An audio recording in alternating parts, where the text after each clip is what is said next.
नमस्कार। पिछले हमारे वीडियोज में हम लोग भारतीय राष्ट्रीय आंदोलन के विभिन्न चरणों पर चर्चा कर रहे थे। आज उसी क्रम में आज का जो हमारा विषय है 1909 का अधिनियम, जिसको भारत परिषद अधिनियम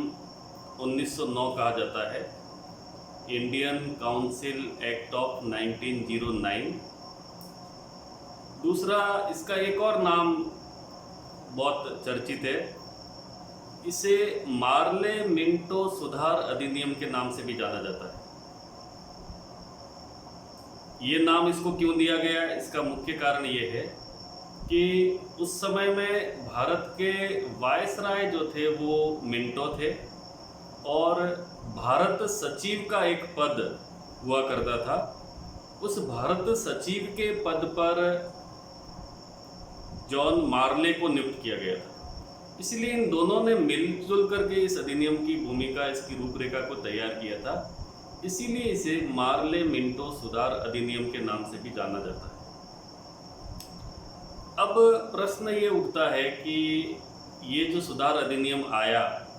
या इस अधिनियम के अंदर जो मुख्य बातें रखी गई उस पर हम विस्तृत अभी चर्चा करेंगे। तो ऐसी क्या आवश्यकता पड़ी कि इस प्रकार का अधिनियम भारत में ब्रिटिश सरकार के द्वारा लाया गया। थोड़ा सा इसकी पृष्ठभूमि में हम जाएंगे तो जैसा कि हम जानते हैं कि जब बंगाल का विभाजन 1905 में हुआ और जो स्वदेशी मूवमेंट चला, उस स्वदेशी मूवमेंट के कारण भारतीय जन जागरण, भारतीय जन समूह के अंदर जो एक अलग तरीके की जागृति देखने को मिली और जो राष्ट्रवाद का उन्माद देखने को मिला, तो कहीं न कहीं ये जो बात थी वो अंग्रेज़ों के लिए चिंता का विषय थी। और दूसरा, जो भारतीय राष्ट्रीय कांग्रेस के अधिवेशनों में विभिन्न प्रकार की मांगें उठती थी, तो कहीं न कहीं ब्रिटिश सरकार को ये महसूस होने लगा कि अब जो है वो भारतीय अपने संवैधानिक अधिकारों की मांग कहीं न कहीं उनमें तेजी आ रही है और वो ये अपने संवैधानिक सुधारों की मांग उठाते हैं। तो इस प्रकार से भारतीयों के इस प्रकार की मांगें उठाने में और उनके पीछे का जो बैकग्राउंड उनको नज़र आ रहा था, उसके लिए एक प्रकार से ये एक ऐसा एक्ट लाना चाहते थे जिसमें कहीं न कहीं भारतीयों को भी जो केंद्रीय विधान परिषद है और केंद्रीय विधायिकाएँ हैं उनमें कहीं उनको प्रतिनिधित्व मिल जाए। मूल रूप से अगर एक बात की जाए तो जब हमारा राष्ट्रीय आंदोलन, जिसका प्रथम चरण जो नरमपंथी आंदोलन के नाम से जाना जाता है, और उन नरमपंथियों के द्वारा जिस प्रकार से संवैधानिक मांगें रखी जा रही थी, तो कहीं न कहीं ये कहा जाता है कि इस आंदोलन में नरमपंथियों को संतुष्ट करने का भी एक ध्येय रखा गया था। अब ये जो अधिनियम आया, इस अधिनियम के आने में दो प्रकार की विचारधाराएं मुख्य रूप से चलती है। एक तो ये कि इसको लाने के पीछे कुछ आंतरिक कारण थे और दूसरा कहते कि इसको लाने के पीछे कुछ बाह्य कारण भी थे। तो आंतरिक जो कारण है, आंतरिक जो पक्ष है इसके, जिसमें मुख्य रूप से जो ब्रिटिश सरकार के समय के जिस प्रकार के इससे पहले के अधिनियम आ गए थे, उन अधिनियमों की कहीं न कहीं प्रस्तुतिकरण इसके अंदर रखना था और कहीं न कहीं ब्रिटिश सरकार को अपना पक्ष रखने के लिए, अपनी स्थिति भारत में मजबूत करने के लिए इस प्रकार के एक्ट को लाने की आवश्यकता है। जहाँ तक क्योंकि इस एक्ट में वो चाहते थे कि कहीं न कहीं विधायिकाओं के अंदर संख्याओं को बढ़ाया जाए और विधायिकाओं पर गवर्नर के नियंत्रण को भी बढ़ाया जाए, जिसके कारण भारतीय जो जनमानस है, उस भारतीय जनमानस को हम किसी न किसी प्रकार से शांत कर सके। जैसा कि अभी मैंने बताया कि कहीं न कहीं ये नरमपंथियों को संतुष्ट करने के लिए एक तरीके से लाया गया एक्ट था। तो ये एक आंतरिक इसका कारण हो सकता है। दूसरा जो बाह्य पक्ष है, तो बाह्य पक्ष पर अगर हम विचार करें तो इसका जो बाह्य पक्ष है उसके अंदर कहीं न कहीं उस समय की जो राजनीति चल रही थी संपूर्ण विश्व में, जैसा कि कहा जाता है कि 1905 के अंदर जापान ने रूस पर विजय हासिल कर ली। तो जापान के जैसे एक छोटे से देश ने रूस के जैसे बड़े राष्ट्र के ऊपर विजय हासिल कर ली। ये एक बहुत बड़ी घटना, बड़ी ऐतिहासिक घटना उस समय की मानी गई थी। और ये जब जापान ने ऐसा किया तो दुनिया के सारे देश जहाँ पर कहीं न कहीं ब्रिटिश सरकार के जो उपनिवेश फैले हुए थे,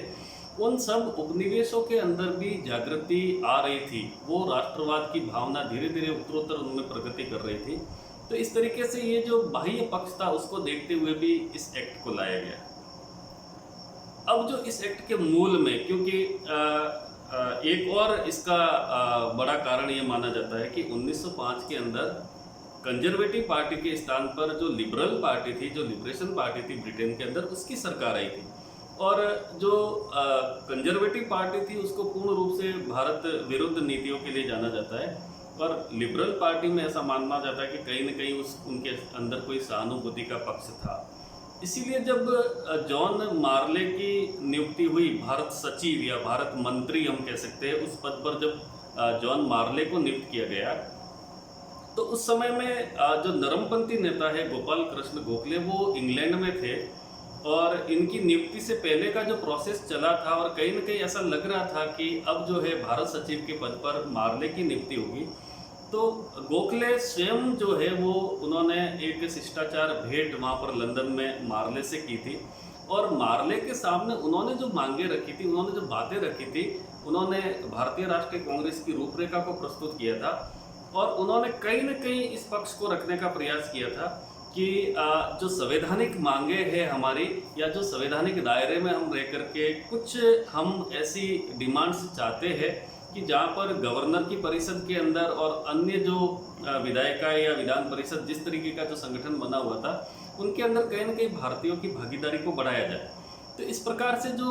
उत्तरोत्तर संवैधानिक अधिकारों की मांगे जो रखी जा रही थी, तो कहीं न कहीं उनको ऐसा लगा, जब गोखले जी का जो पत्र उन्होंने उस समय में लिखा इंग्लैंड से और भारत में वो पत्र भेजा, तब उन्होंने आशंका जाहिर की थी कि जो मेरी वार्तालाप हुई है मार्ले से, तो उनसे मिलकर के कहीं न कहीं उनके मन में भी ये बात है कि वो भारतीयों को कुछ न कुछ अधिकार देना चाहते हैं। और उन्होंने स्पष्ट रूप से गोखले जी ने अपने पत्र में लिखा है कि रिपन के बाद में जिनको भारतीय स्वशासन का जनक माना जाता है और भारत हितैषी बहुत सारे कार्य लॉर्ड रिपन ने किए थे, तो वो ये कहते हैं कि रिपन के बाद में अगर भारत के हित की बात करने वाला अगर कोई व्यक्ति है तो वो जॉन मार्ले है। तो इस तरीके से मार्ले जो है, उनके भारत आने से पहले ही उनके बारे में नरमपंथियों की एक राय बनी थी कि कहीं न कहीं वो हमारे हित की बात भी करेंगे और कहीं न कहीं वो भारतीयों के अधिकारों की सुरक्षा करने की बात भी करेंगे। तो इसी बात को लेकर के जब गोखले का वार्तालाप कांग्रेस के वरिष्ठ नेताओं से हुआ और उसके बाद में जब मार्ले की नियुक्ति भारत सचिव के रूप में हुई, तब उनका एक स्वागत जो है वो भारतीय राष्ट्रीय कांग्रेस के द्वारा किया गया, क्योंकि जो नरमपंथी वर्ग था वो कहीं न कहीं ब्रिटिश शासन को बुरा नहीं मानता था। और उनका ये भी मानना था कि ब्रिटिश शासन के अंदर रह कर के हम अपने संवैधानिक अधिकारों की मांग रख सकते हैं, ये हमारे हित में रहेगा। तो इस तरीके से ये नरमपंथियों को संतुष्ट करने के लिए भी इस एक्ट ने एक भूमिका निभाने का प्रयास किया, ऐसा माना जाता है। परंतु यहाँ पर दो तरीके, अभी मैंने आपसे बात की कि इसे मार्ले मिंटो सुधार अधिनियम के नाम से जाना जाता है।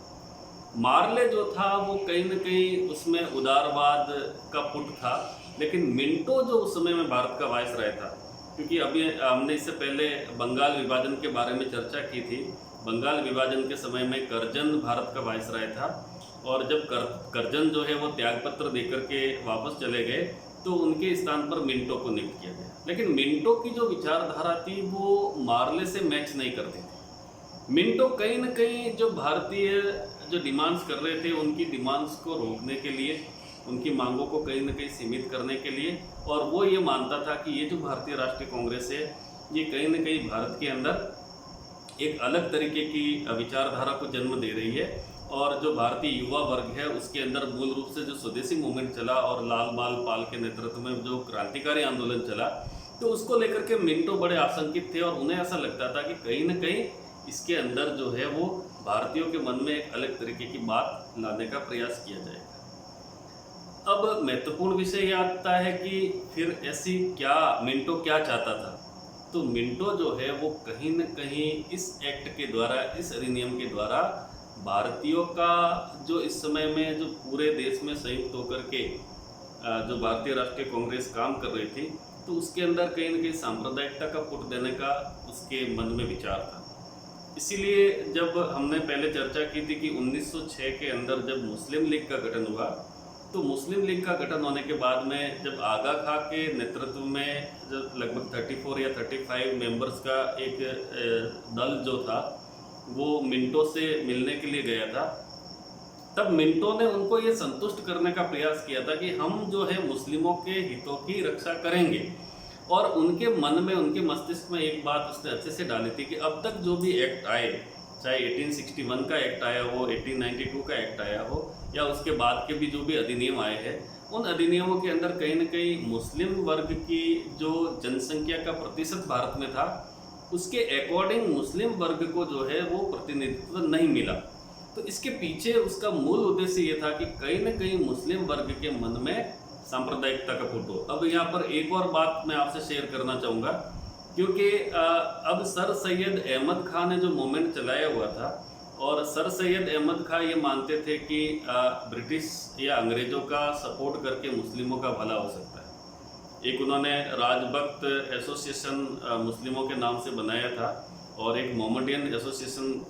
का गठन भी यहाँ पर किया था, और अलीगढ़ एंग्लो जो मुस्लिम स्कूल की स्थापना की थी, जो बाद में अलीगढ़ मुस्लिम विश्वविद्यालय के नाम से प्रसिद्ध हुआ। और उस विश्वविद्यालय में पढ़ने के बाद में मुस्लिम वर्ग का भी एक बड़ा जो है पाश्चात्य शिक्षा में शिक्षित एक वर्ग वहाँ पर तैयार हो गया था। तो कहीं ना कहीं वो जो वर्ग था, जैसे विलियम हंटर ने अपनी पुस्तक लिखी है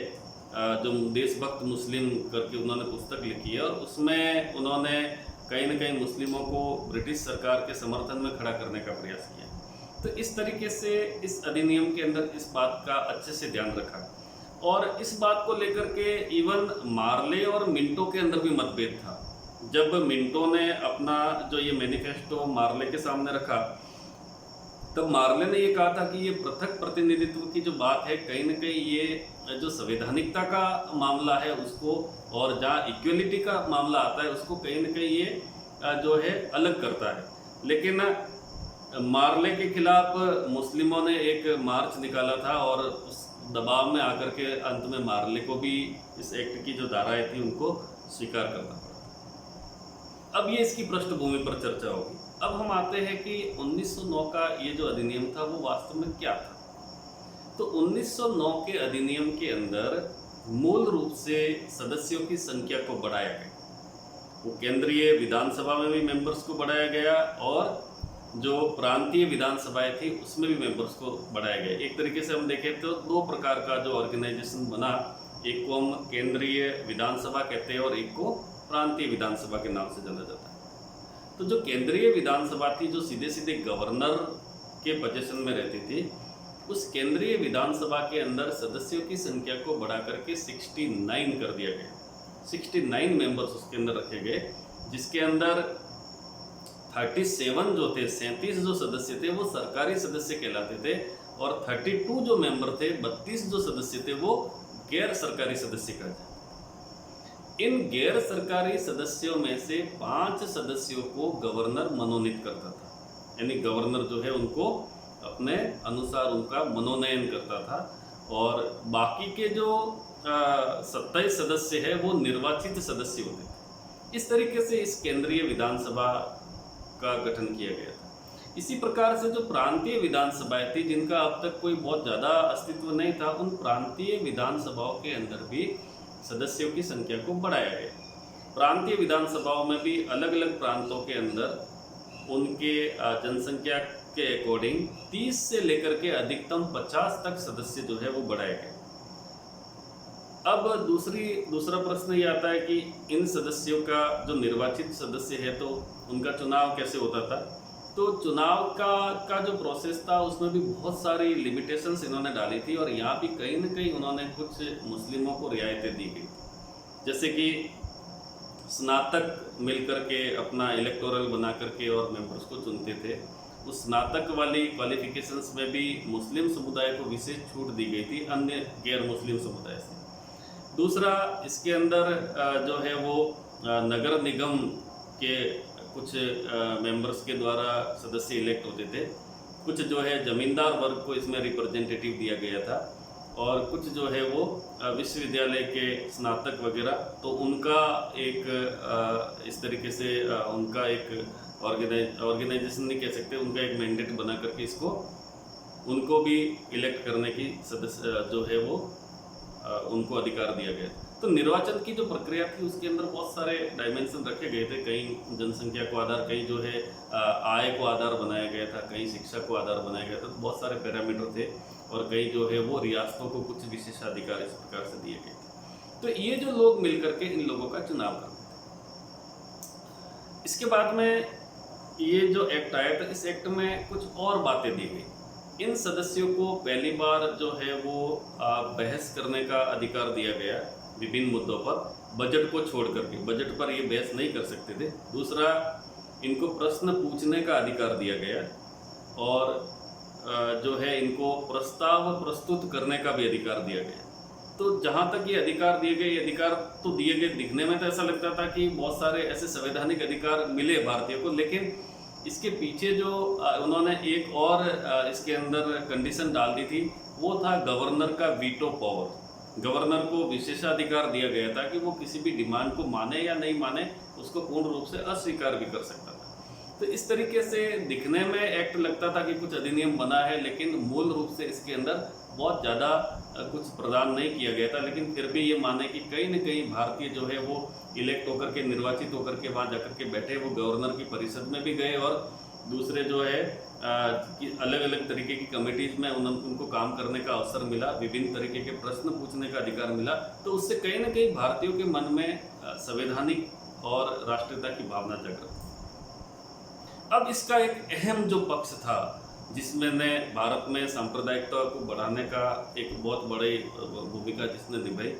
वो था मुस्लिमों को पृथक निर्वाचक मंडल देने का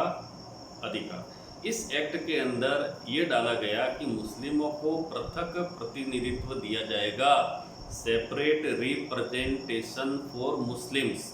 ये इसकी बहुत बड़ी, जिसको कहते हैं हानि के रूप में देखा जाता है, कि मुस्लिमों को इस तरीके के कुछ निर्वाचक मंडल बनाए गए, जहाँ पर चुनाव भी मुस्लिम ही लड़ेगा, और जो निर्वाचित करने वाले लोग जो होंगे, वोट का जो अधिकार है वो भी मुस्लिमों को ही दिया गया। दूसरा, उनको सामान्य जो दूसरी सीटें थी वहाँ पर भी वो लोग अपने मताधिकार का प्रयोग कर सकते थे, और ये जो कुछ स्थान रिक्त रखे गए थे, जैसे केंद्रीय विधानसभा के अंदर 5% इस तरीके से आरक्षण दिया गया, तो एक तरीके से मुस्लिमों को अलग से रिजर्वेशन देने का काम किया गया। तो ये जो रिजर्वेशन देने का काम किया गया, ये कहीं न कहीं आगे जाकर के भारत के लिए बड़ा घातक सिद्ध हुआ, और ये भी कहा गया कि भारतीय राष्ट्रीय कांग्रेस के द्वारा इसको स्वीकार किया जाना भी बहुत बड़ी भूल साबित हुआ, और ये आगे जाकर के जो हिंदू मुस्लिम एकता थी उसको धीरे धीरे ये उस एकता को खंडित करता गया। तो इस तरीके से पृथक प्रतिनिधित्व का जो मुद्दा था वो भारत के ऊपर बड़ा भारी और बड़ा गंभीर, क्योंकि इस समय में जब ये एक्ट बना, तो एक्ट बनने के बाद में मिंटो ने ये कहा था कि ये ड्रैगन्स टीथ है, हमने जो अधिनियम बनाया है वो अजगर के दांत है। अजगर के दांत है, एक बार किसी को निगल लेगा तो फिर उसको वापस बाहर नहीं निकलने देता, वैसे ही हमने भारतीय एकता को निगल दिया है, अब ये बाहर नहीं निकल सकी। और उन्होंने एक बात और भी कही थी कि आज जो हमने ये बीज बोए हैं, ये जो बीज बोए हैं, इसकी फसल जो है भविष्य में बहुत ही विषैली होगी, बहुत ही कड़वी होगी, यानी हिंदू मुस्लिम एकता को खंडित करने वाली होगी। तो उनका मूल जो ध्येय था, मूल उद्देश्य था उस समय के भारतीय राष्ट्रीय आंदोलन के अंदर, हिंदू मुस्लिम एकता को कहीं न कहीं खंडित करना था, और ये भारत के लिए बड़ा ही घातक सिद्ध होने वाला था। इसीलिए इस अधिनियम की बहुत ज़्यादा आलोचना की जाती है कि इस अधिनियम के अंदर जितना कुछ मिला नहीं, उससे ज़्यादा हमने खोने का प्रयास किया। और उस समय में जो शीर्ष के नेता थे, जो भारतीय राष्ट्रीय कांग्रेस के नेता थे, जो नरमपंथी पक्ष के नेता थे, वो इसको ठीक मानते थे, लेकिन कहीं न कहीं इसके अंदर वो इस बात को नहीं समझ पाए कि ये जो है आगे जाकर के भारत में सांप्रदायिकता को बढ़ावा देने का प्रयास करेगा। क्योंकि